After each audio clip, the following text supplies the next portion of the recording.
What's going on, everybody? Christian Hernandez here with Sports Video Group. We're on to our next in-venue production series. We're in the W. If you saw her on the Hardwood series, especially the Minnesota Timberwolves one, this woman looks very familiar to you. I am pleased to be speaking again with Alyse Danikowski. She's the manager of game production for the Minnesota Lynx this time. Alyse, how are you doing? How's the season and how's life so far? Things are pretty good. It's summer, so last time I talked to you, it was like 30 below here in Minnesota, Yeah. and now it's in the 90s. It's in the high 90s. So I saw a meme the other day that was like, "If you don't deserve me at my worst, you don't get me at my other worst." I saw So that too. I think that sums up Minnesota pretty well these days. Yes, it's whether it's really cold or it's really hot. So now you're in the really hot It's stages. one or the other. We get like a couple weeks in between of okay weather, but Yeah. But yeah, no, things are going really good. The Lynx season has officially been underway for about a month now, so a month and a half now. So yeah, we're in the flow of things finally. Awesome. We'll take a couple steps back. We spoke in January about the Timberwolves and what you were doing with that side of your job.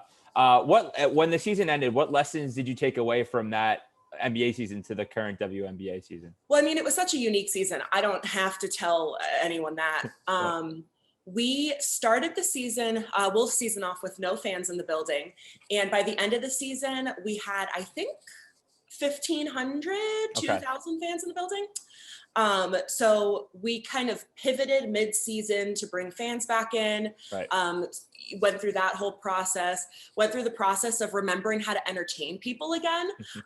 Because that was, we went for months with just kind of entertaining ourselves and the media on the video board. Right. And now we're entertaining people again. So that was, a new old adventure. But we learned so much over the season, just between how to pivot our game entertainment, still be producing content and still be working towards something, but just in a very different environment. So we learned a lot, and we've definitely been able to carry a lot of those lessons into this year's WNBA season, which, as you guys know, last year, the WNBA season was in a similar world, but we were in the Wubble. So we kind of created content and then sent it off to the Wubble and didn't have hands on it from there. So I'm really excited to be back in our building, in our house, with our fans and our team. It's been really nice to be back in the building. Speaking of your building, your Target Center is one of those buildings that host two teams. So unfortunately, there's that weird transition of when the Timberwolves end and the Lynx start. So I believe May 8th was the first game for the Lynx, and you still had a couple of Timberwolves games. Talk to me about the transition and how you and your team kind of worked around and navigated the juggling of a couple of teams for a couple of weeks before the Lynx kind of took over. Sometimes we run into this problem with the overlap when the Lynx go deep into the playoffs and it hits Wolf season. But this is the time, I think, at least since I've been there, that the overlap has happened at the end of Wolf season coming into Lynx season, just because the season's pushed back this year. So May 8th was our first preseason game. We didn't do a ton for our home opener, first regular game. We had a really crazy period where we had a Wolves game Thursday, our Lynx home opener Friday, and then Wolves games Saturday and Sunday. Jeez. Last game of the season. So we felt like we were in a baseball homestand, just working 4 days back to back. Right. So it got a little crazy there, just trying to, put a bow on the Wolves season and start Lynx season. But other than, just trying to get ahead of what we could and working long hours for a couple days, it went pretty smoothly. The building turnover was really interesting to watch, just the transition to Lynx and then back to Wolves. We had a couple hangovers from the Wolves season, and we did video boards behind the benches for Wolves season, in addition to crowd noise were two things that we added this year. And we did not utilize crowd noise for the Lynx season, but we had those bench boards in for a couple games of Lynx season, but they were coming out after 2 games. So, we had to design content for just a couple games, and it was a very interesting transitional period, but That's okay. It was a very interesting transitional period, but all in all, it went pretty well. And now we're in the groove. Right. Now you're back to kind of the regular stuff. I'm sure you mentioned the Wubble, but those last two games, or the first two Lynx games, you probably thought, wow, we're back in Florida supplying content for those video boards. So I'm sure that was a bit interesting. One thing that probably helped, based off our conversation with the Timberwolves, you mentioned that's kind of the same people on both crews. How did that play a key role to kind of alleviate some of the stress that you might have been dealing with during the transition? Our crew is just so incredible. They're so talented, and they're so smart and creative and good at what they do. So we're really lucky to have the same crew for both Wolves and Lynx. And of course, while, working two teams with opposite seasons can get a little crazy because we don't really have an off season here in Minnesota. Right.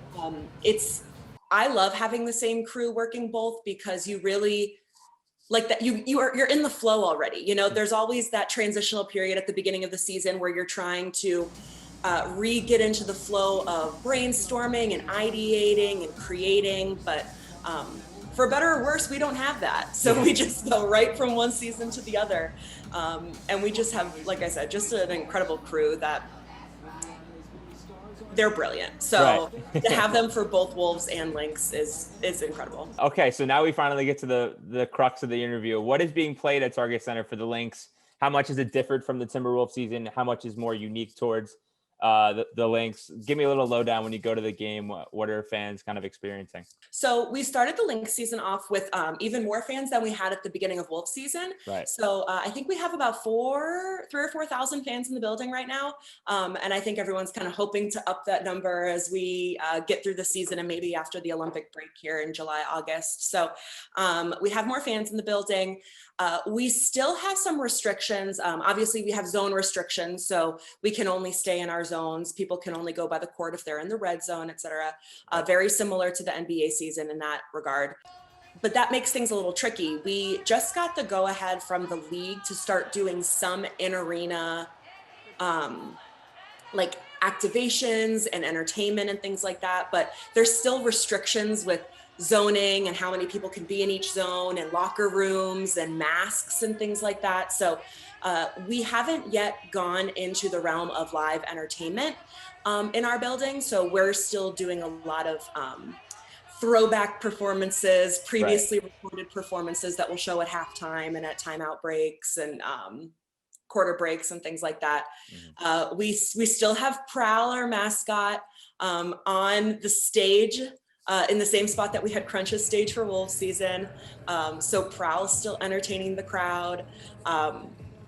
We're able to have our production day and media day. So we've been getting into a lot of, we have our intro video and headshots and everything. It's a very similar in-game experience all around, with the exception of no live entertainment. Right.